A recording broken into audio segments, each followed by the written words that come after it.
My dad turned 89 years old on Christmas Eve and was not in good health. He's been suffering from Alzheimer's for a couple of years, and we got to go see him on his birthday. And honestly, did not expect him to make it through Christmas. Um, and if I get emotional at some point, please forgive me. I don't think you need to apologize Oh, thank you. for that. No, Uh, no, not at all, man. Dad, Dad hung in there, Hmm. and he made it till January 3rd. So, unfortunately, the start to my new year was losing Dad. Um, he died that afternoon. 89, a full 89 years life. He had a good one. Hmm. He really did. Always stayed in good health up until a couple of years ago. Um, and we, like Jess said earlier, we were recording on Sunday night on January 8th. We had his funeral yesterday. We laid him to rest. So the past couple of weeks since the last recording, been pretty tough. Mm. Things I wanted to do during my Christmas break, I just didn't have the mental capacity and the mental ability to do. I stayed around here and kept waiting on the phone call from my sisters, because I live, Jess and I, we live a couple hours from Dad, so it's not easy to get to him. But I was thankful that we got to see him on his birthday on Christmas Eve. Um, and he knew who he knows his kids, Hmm. or he knew his kids. So at one point, he had a really glassy eyed look on him and was just kind of looking off in the distance and he wasn't communicating much. He couldn't really talk a whole lot, very audibly. I mean, you could put your ear down to his Mhm. mouth. You could hear him mumble things. But at one point that day, he turned his head and looked at me dead in the eyes and very, very loudly said, "Hey, son, I love you." Hmm. And that was really the last uh, big thing Dad said to me. Hmm. Um, Dad was an Alabama state trooper for 34 years. He retired in 1998. He began working in 1964. Um, I need to look at a couple of notes because my brain's gonna No, my you go brain's right gonna ahead. misfire. Mhm. For those watching on YouTube, I'll share this on YouTube. I'm gonna show you Dad. This is Dad from 5 years ago. Um, Dad, uh, when I shared this picture uh, 5 years ago, a lot of people started telling me, Mhm. "Yeah, dude, your dad's Harrison Ford." Let me make the screen big where you can see him. There he is. Yeah, Dad resembles Harrison Ford at Harrison's current age. Mhm. Mm-hmm. Um, so the joke started going around, Mhm. that Dad is Han Solo in Indiana Jones. So um he does favor him quite a bit. But take that picture away and let me show you. I'm gonna bring myself up close here on the camera so you can see. I got this recently. This Black Series Han Solo archive figure where they did a new facial scan, Mhm. and it looks like Dad. It That's does. nice. It's Mm-hmm. It It looks really like does. Dad. So I'm keeping this. I may try to grab another one, maybe customize it, maybe see if I can put an Alabama State Trooper uniform Yeah, I on would or say, something. you need to find somebody that does like a state trooper. Yeah.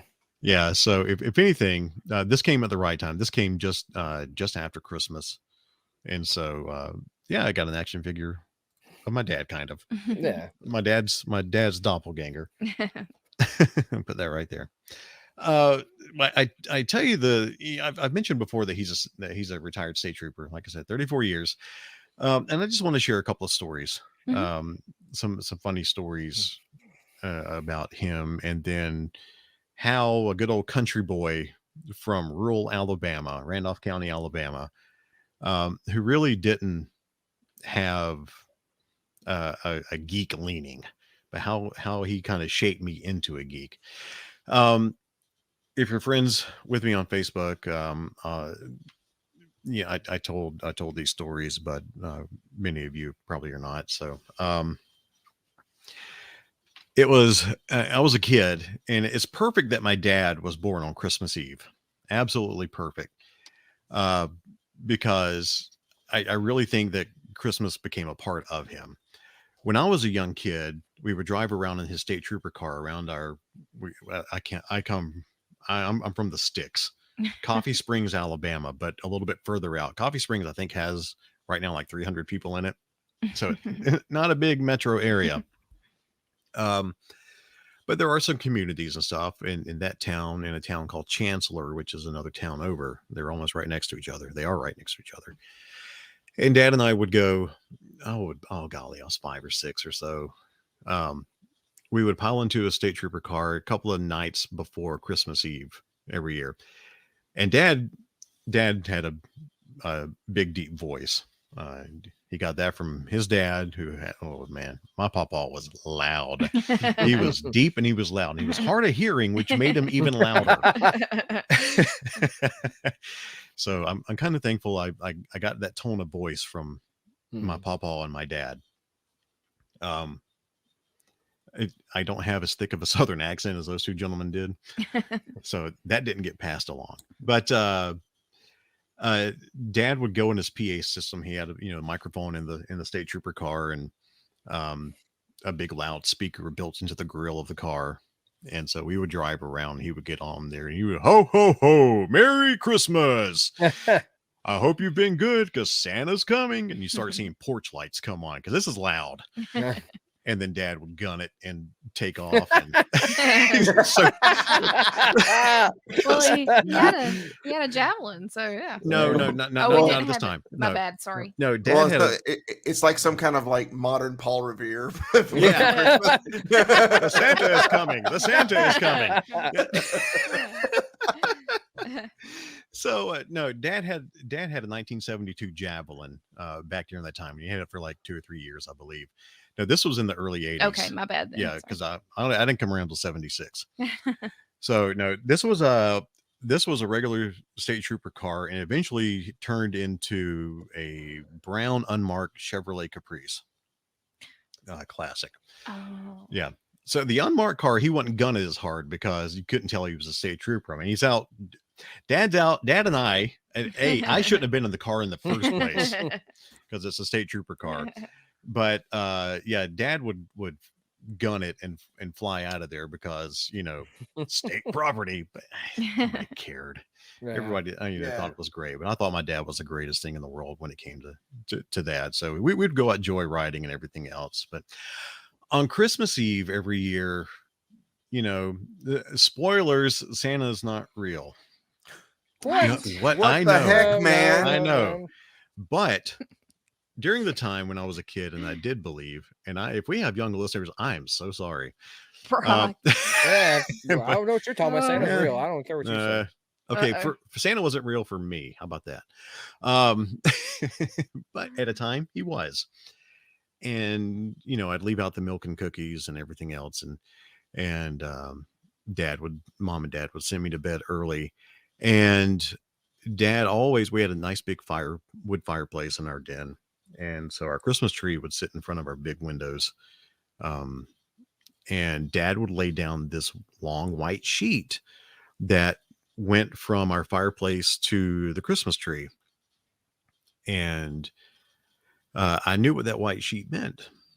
That white sheet meant Santa's definitely coming, because I would get up every Christmas morning and run in there, and there would be Santa would take the boots, stick them in the ashes in the bottom of the fireplace, and then do boot prints to the tree on the sheet, and then do boot prints back. Mm-hmm. And he would always leave half the cookies uneaten, but took a bite out of a couple and drink half the milk. So, because I'm sure Santa gets a lot of those, so he doesn't devour everything.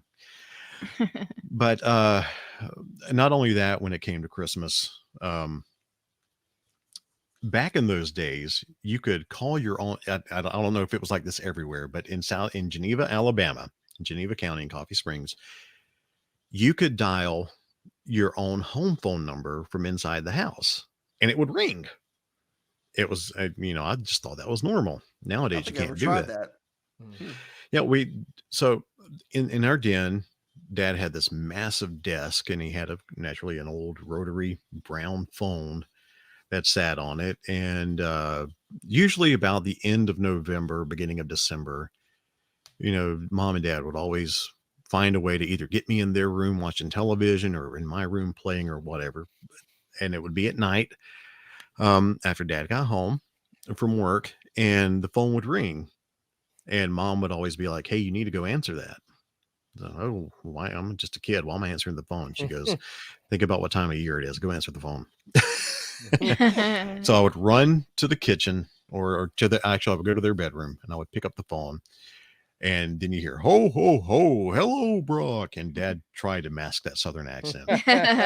He really did, but he would call as Santa and ask me how my year has been, ask me how my grades were, ask me, what I wanted for Christmas. And he would always end, "Well, if you still want me to come at the end of if you still want me to come on Christmas Eve, make sure you obey your parents and be good and do well in school," and all this other stuff. And so that was always that's why Christmas is so special to me. It's because of him. Yeah. He always went the extra mile. He didn't, we celebrated his birthday and stuff because it being on Christmas Eve, but he always made sure Christmas Eve and Christmas were the times that were special to me. My sisters were already out of the house and married and everything. And they're my half sisters. We have different mothers.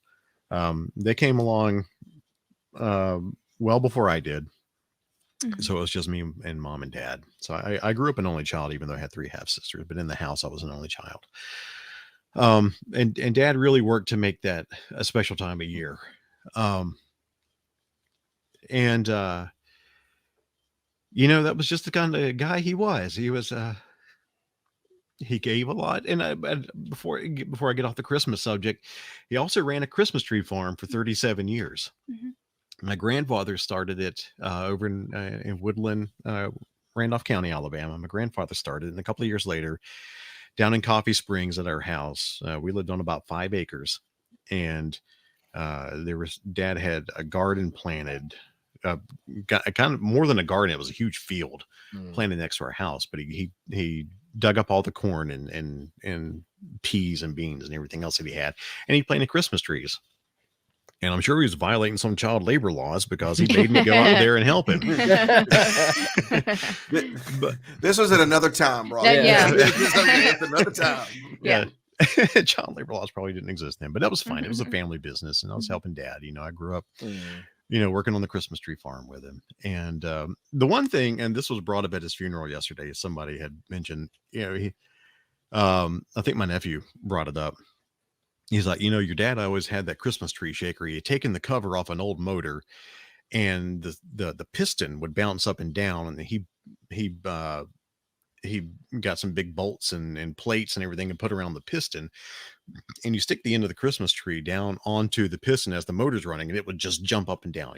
Dad always called it the happy Christmas tree. And whenever somebody would come by a tree, especially with kids there, he would say, "Hey, you say, hey, would you like to see if this Christmas tree is happy to go home with you or not?" And they'd be like, "Yeah." And so he said, if it jumps up and down and gets really excited, you've got a really good, happy tree that you can take home for Christmas. So he would stick it on there on the piston.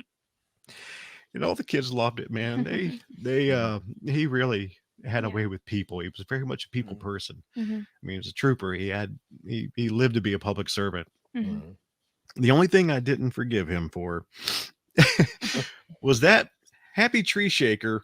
He disassembled my go-kart. I came home from school one day. Well, you weren't using it. No, I was. That's the thing. I still use that go-kart. And He needed a happy tree shaker. he Yeah. disassembled the go-kart and made a tree shaker out of it. I came home and I'm like, really? Bro. Yeah.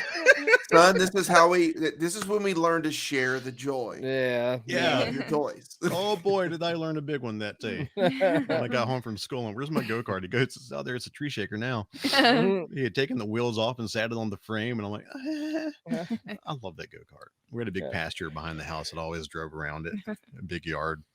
But yeah, so there's the correlation with Dad and Christmas. But he always made it such a special time. Mm. And being a state trooper, I learned a lot. I learned, if you know me at all, I'm very much a stickler for the rules. I don't do anything I shouldn't a whole lot, and that's thanks to him. I was 15 years old, and 3 friends of mine and I got elected to all county band. We all went to Geneva High School, and we got all county band. Was the practice and performances and stuff were held in Hartford, which was just down highway. I want to say it's down Highway 52. And I'm sorry, I'm giving you random highway numbers you'll never know. But it was down a main stretch of road, quite a few miles, probably about 15, 20 minutes from, maybe not even that long, maybe 15 minutes from Geneva. So we were driving from Geneva to Hartford to the band practices, and we were in my car. I had a 1980 brown 4-door Toyota Corolla. I hated this car. Now, why did I have a car at 15? It's because Dad bought a brand new Dodge Dakota truck and a Lincoln Town car. That's what he and Mom used when Dad wasn't in his patrol car. So he's like, you're 15. I'm going to hand you down this car that you can practice on. This will be yours when you hit 16, that you can drive and take care of whatever. Okay. Thanks, Dad. Well, my friend that was driving was a couple years older than me. I think 3 years older than me. He was tasked by my dad to drive because he was licensed and could, after all, again, I'm 15. Well, he and I, my friend and I, were in drum corps together. So we had matching drum corps jackets. So I got with him privately at school and said, hey, on the way back, why don't you let me drive? I said, I want to get used to this car. It was a stick shift, so I need to practice. So we dressed exactly the same. We put on our drum corps jackets. We both had on a white t-shirt, blue jeans, had the exact same sunglasses. The only difference was I had a head full of hair. He didn't. So we go to all county band. We rehearse and everything else. He drove and everything else. No problem. Dad's going to be at work. Dad's going to be patrolling the roads towards Dothan, was my belief. We are finished with practice. We get on the road. I'm sitting in the driver's seat. We go. My 2 buddies are in the back. The guy who was supposed to be driving is sitting in the passenger seat. We both got the sun visors pulled down so you can't see the top of our heads. So we look almost identical. And we head back to Geneva. And on the way to Geneva, we pass a state trooper. I look in the rearview mirror, like, uh-oh. And there's nothing going on. The trooper keeps going. All right. Just in case, let's pull off to a side road really quickly. Let's switch, and then we'll keep going. So we did. My friend and I, we swapped places, got out, swapped places, got back in the car, kept back going. Not a minute later, here comes blue lights right behind us. I'd been driving the speed limit. Didn't matter. We pulled over, and I'm looking in the mirror, and my buddy's looking in the mirror, and the door opens. Take a guess who it was. Santa Claus. It was Santa Claus. So he comes walking up. He's looking in the through the back windshield. And so he comes around to the passenger side and he stands there, yanks my door open, leans down, come here. You guys don't move an inch. So I go back to Dad's state trooper car, get in the passenger seat. Dad always had a quiet anger. Not that day. He lit into me pretty good. And he said, "What do you have to say for yourself after this stupid stunt driving underage?" And I just kind of, I knew I was dead. And I was like, "We're dressed just alike. How did you know it was me?" He goes, "Do you think I'm that big of an idiot that I don't know my own son, even as I'm driving 60 miles an hour past him? You're going to get in that car. You're going to let John, sorry, I just dropped your name. You don't know which John. John's going to drive you. John Smith. Yes. Yeah. John's going to drive everybody home, including himself. I'm going to let you drive this car. You're going to drive it from John's house back to Coffee Springs, and you're going to get to that house and you're going to wait on me." That was the longest afternoon of my life. Yep. Because Dad went on to work and and everybody got dropped off. I went home and just sat at home. I didn't even turn on the TV or anything because I didn't know when he was going to be home.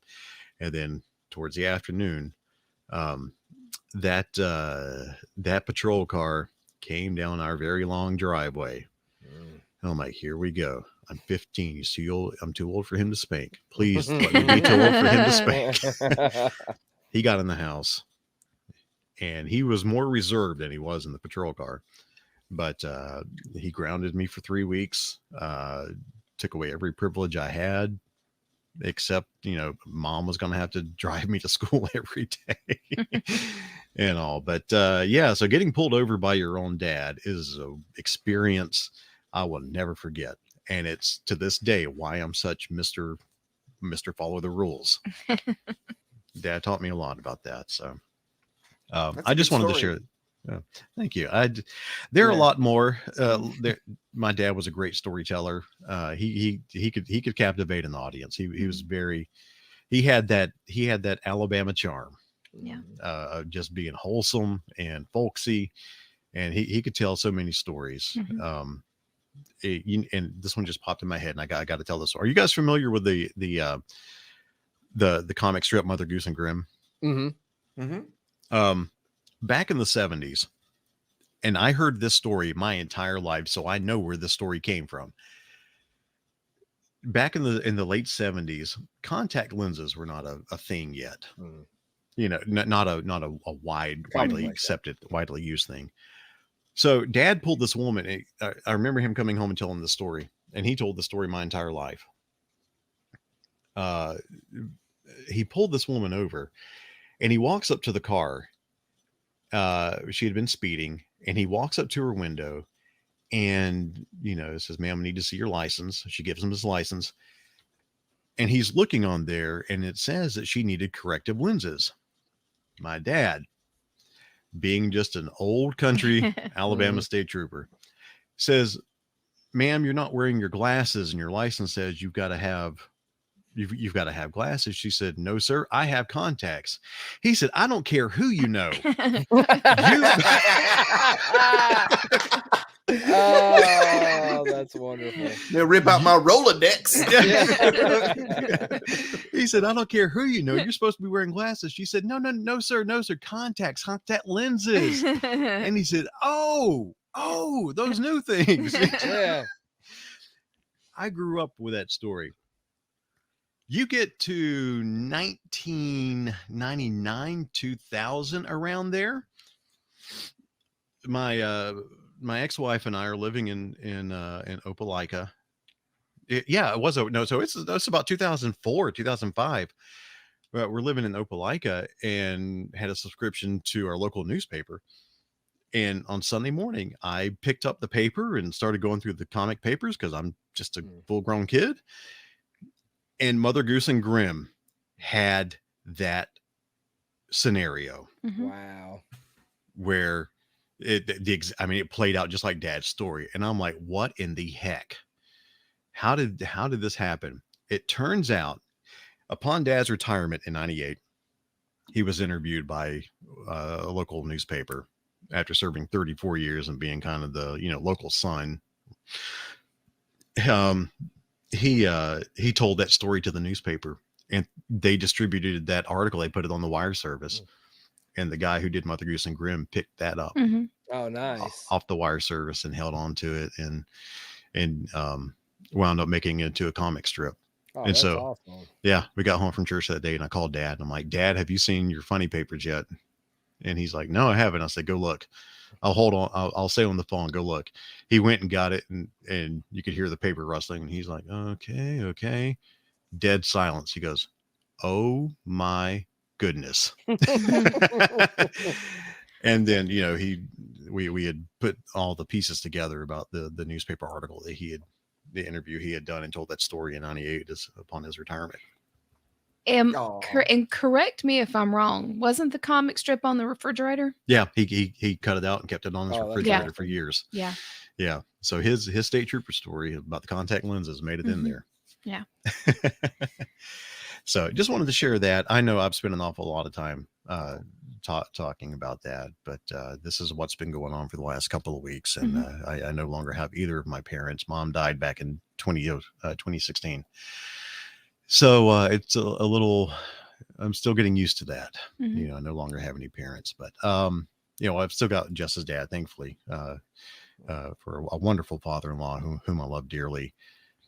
As far as my blood parents, that's it. But Yeah.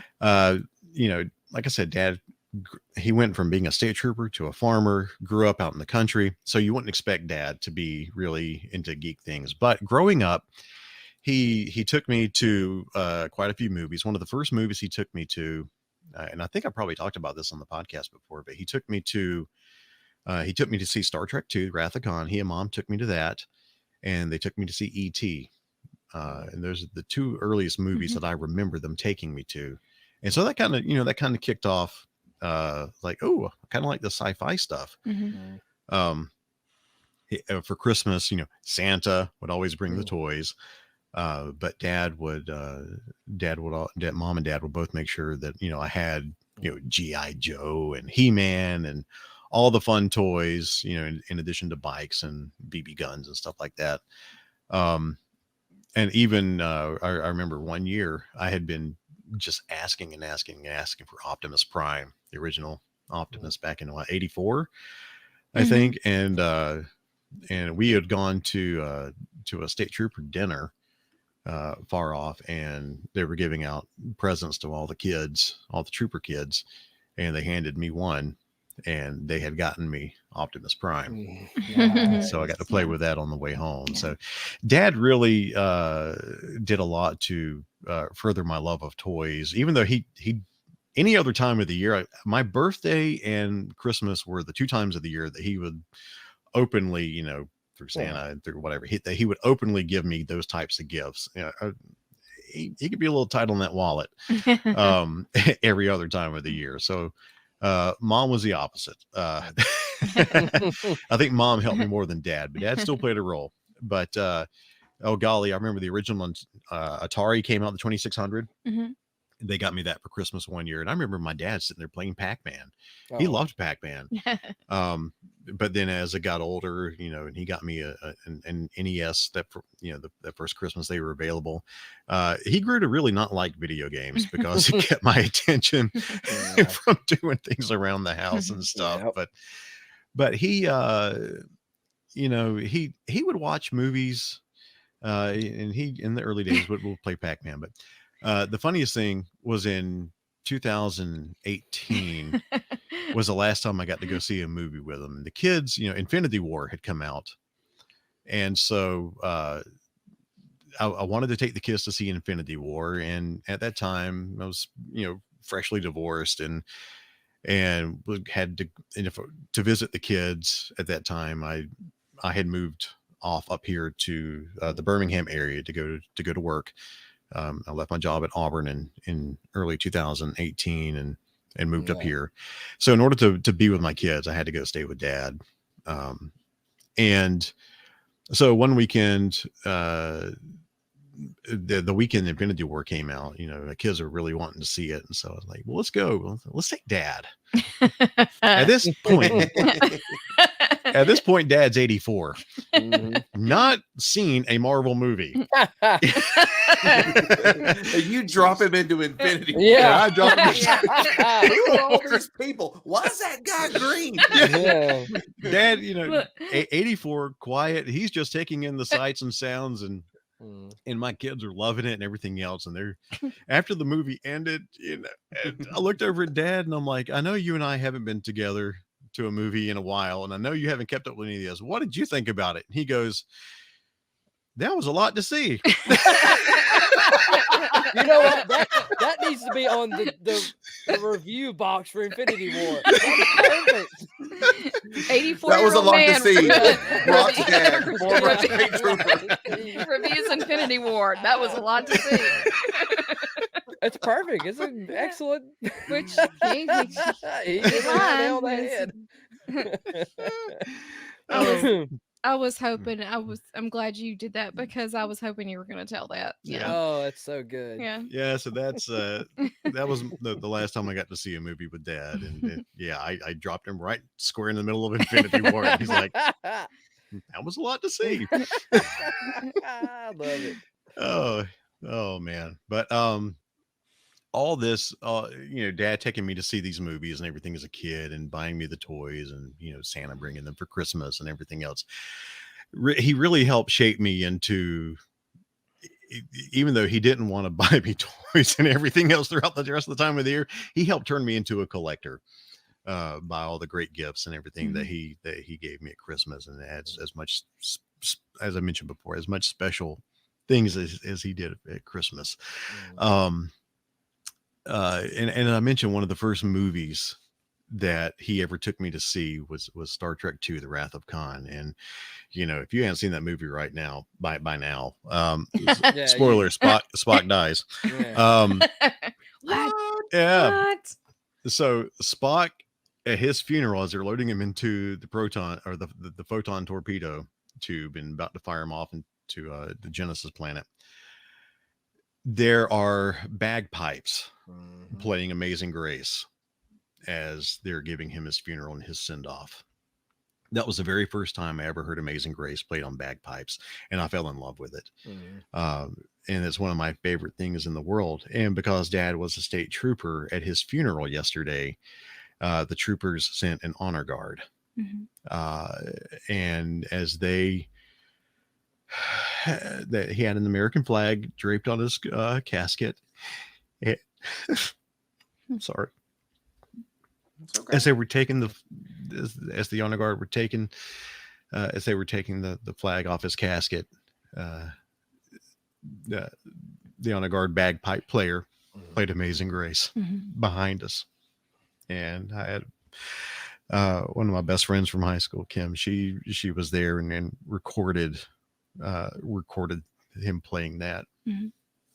And so it's just kind of fitting that the first movie I remember seeing with my dad had that in it, and then at his funeral they played that. So Dad retired as a lieutenant. He was the commander of the Dothan post for the state troopers. There's so many more stories I could tell, and I've taken up so much time, but I just appreciate you listening and laughing along with me, because Dad had a great sense of humor. He did. He had a fantastic sense of humor, and he loved all of us dearly. It's one thing he loved was his family, and we'll keep going forward. I'm very jealous of both my parents because they had me late in life. I'm a product of each of Mom and Dad's second marriage. So my three half sisters are, they're much older than I am. Mom and Dad, my dad's parents, they both lived to be 89 as well. When they died, Dad was 62. When my mom's parents, I never knew her dad because he was killed in a tractor accident which is coincidentally how my parents met because my dad worked the accident. Oh, Um, Oh wow. wow. Mm-hmm. Yeah. Um, Yeah. but I didn't know my grandfather because he was killed years before I was born. But my granny, mom's mom, lived to be 91, and mom got to be a part of her life until she was 68. And here I am. I lost mom at 39. I lost dad at 46. And so I don't get to have all those extra years, Mm. Mm-hmm. you know, that they got to have with their parents. But as much as I wanted a long life with both of my parents, I am so grateful for the time I had with them. I'm sorry. No, no need Oh, to thanks. All apologize. good, man. I'm so grateful for, you know, the values that they put into me and the love that they put into me. Mm-hmm. And I'm thankful for the love that they put into my friends. They all love my friends. They all, you know, encouraged my friendships. Um, they left a lot of goodwill and a lot of love behind. Mm-hmm. And I couldn't be more grateful. Mm-hmm. So I just wanted to share all that. And I thank you for listening, and thank you for hanging in there with me through all that. I haven't really had a chance to talk a lot. You know, been able to type a lot, but I haven't been able to talk a lot about dad. But Yeah. you know, I loved him, Mm. and grateful that he's no longer dealing with Alzheimer's and other things, and he'll be missed. But you know, time is one of those things you can't stop. You just got to keep going. That's right. So That's right. we'll keep going. Thank you. Love you, Dad. Miss you. And I'll see you again one day. No doubt.